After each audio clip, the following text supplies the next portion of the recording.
Morning, Francis. Good morning. Good morning. Good. Thank you for attending. I just wanted to let you know who was all at the meeting. I'm sure you know Dr. Susan Shaw. Yes, I do. Hello, Francis. Hello. Officer for SHA. And we also have Dr. Dean Preston Smith, obviously the Dean of Medicine, and myself. And we'd like to thank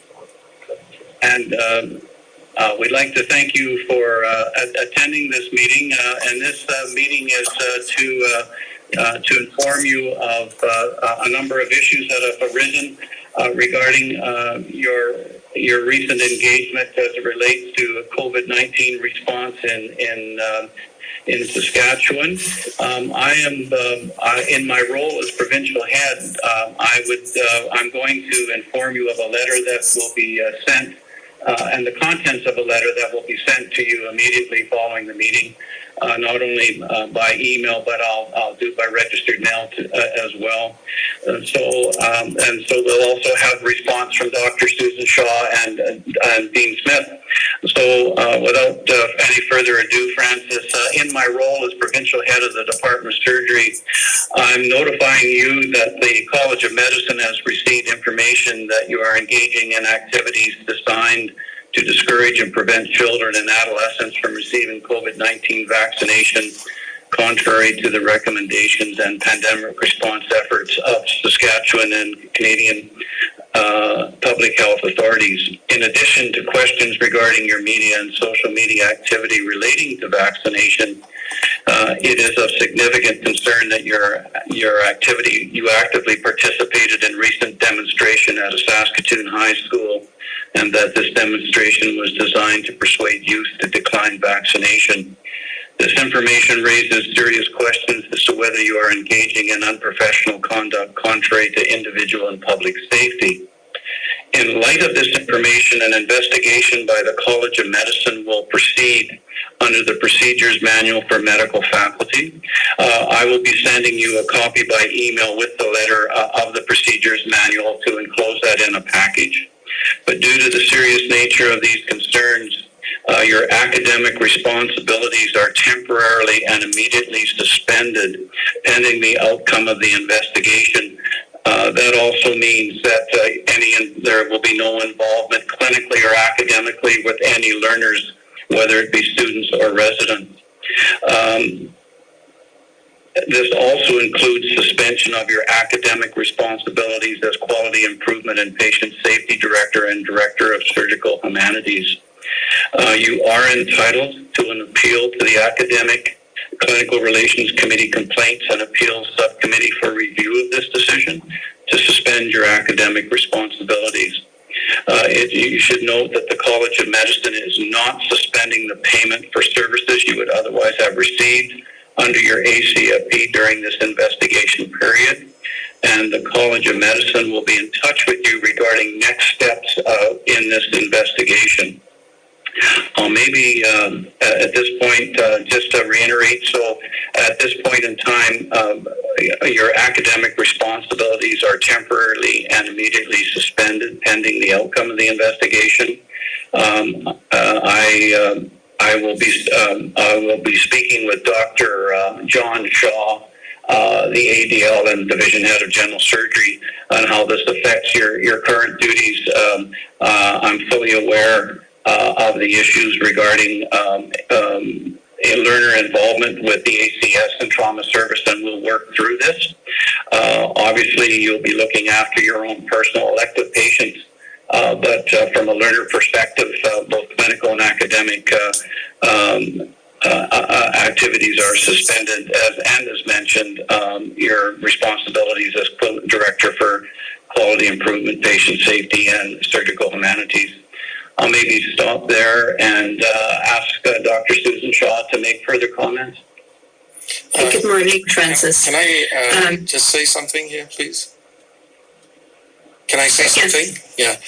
On what basis are you essentially not allowing me to work?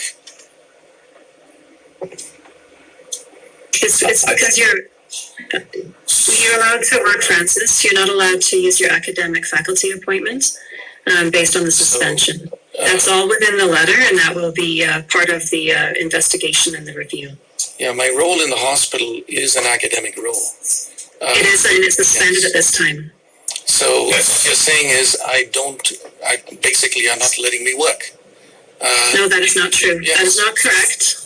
And I will let you know the outcome of the next part, which is for me to share with you. That we're not impacting your privileges. We have not impacted your license. We have not impacted your ability to work. But I do need to let you know that based on the letter within your language, I'm giving you 90 days notice of termination without clause of the contractual relationship between the health authority and yourself under your language of clause 5.2 of the signed agreement between us. One of you has just spoken. Notice that the agreement will terminate on September 21st, 2021. Your privileges at this time are not impacted.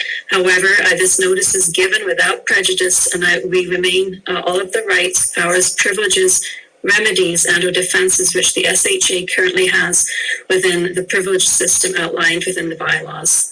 These are all at this time expressly reserved. You remain able to practice as a surgeon after September 21st, but not in a contractual relationship with the health authority. So you will receive a written copy of this by email and by registered mail immediately following this meeting. So is this...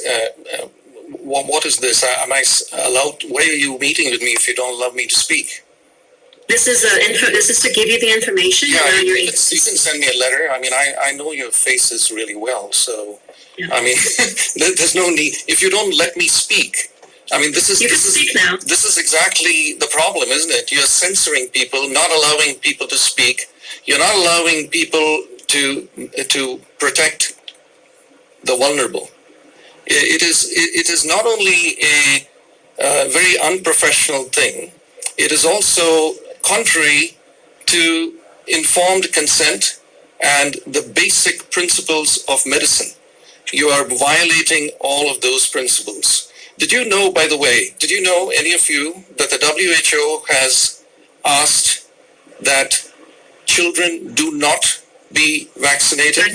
That is not accurate, and that is certainly not accurate, Francis. Well, in that case, we are not here to debate the merits of your position. We're here to inform you of the decisions of the health authority that you're not letting me speak. Are required to take at this time based on the current situation that you have entered into, based on the WHO language of our policies and procedures. The WHO has suspended. In fact, they never ever. Let me just. You're not. There is a place for that debate. Well, it's not a debate. It's not a debate. I'm just telling you the statement. The statement was put out on Monday morning, and the WHO has stated that children should not be vaccinated from 12 to 18, and anybody less than 18 should not be vaccinated. You guys claim that you listen to the WHO, and the WHO. Well, you've spoken now for 90% of the time, so it's only fair that I can speak as well. So, Francis, I would like to speak. I haven't spoken yet. Yeah, but can I just? I mean, you've basically read out some indictments against me. This is exactly the sort of panels that were set up in the Soviet Union and in Nazi Germany against academics. These are the type of panels anyway.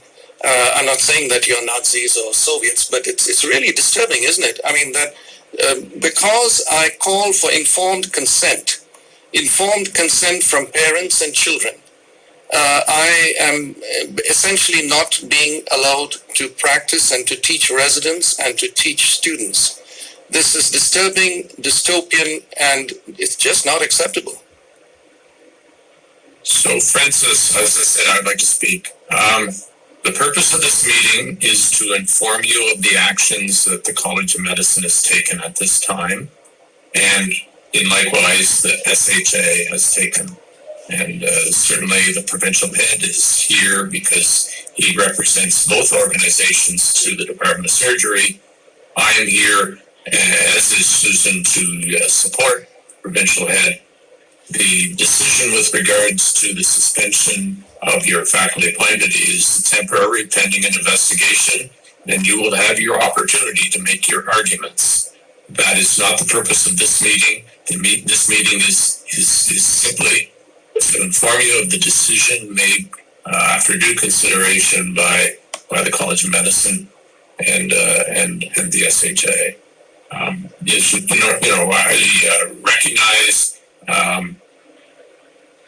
this decision may be distressing to you, and want to emphasize to you the need to first of all look to the contract and look to the policy and procedures on medical faculty appointment to see the avenues that are available to you as this process unfolds.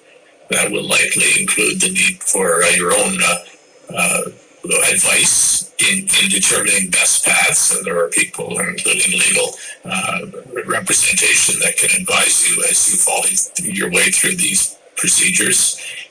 And the second thing that is really important to me is that you do take care of yourself through this process. This is a stressful process and an unfortunate process that has been made necessary by the actions to date.